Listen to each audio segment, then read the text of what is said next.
Where are my birds? You know, all the young birds gone on ranging I would say.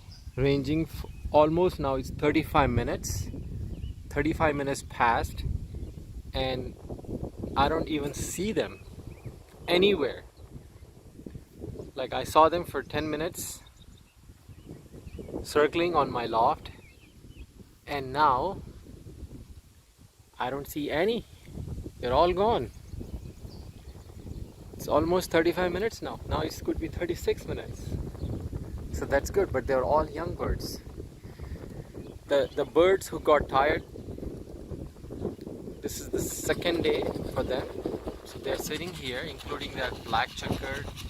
Yesterday we saw this guy. He's very young. Today was his second day with the grizzle. But a part of that, all my birds, they're gone. All my young birds.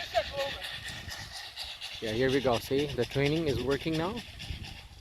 The whistle, Gil is whistling and shaking the feed box or container. So they know that it's a call. Two of them are already gone. Now Grizzle is going, but yeah. Now it's like almost 37, 38 minutes. All gone.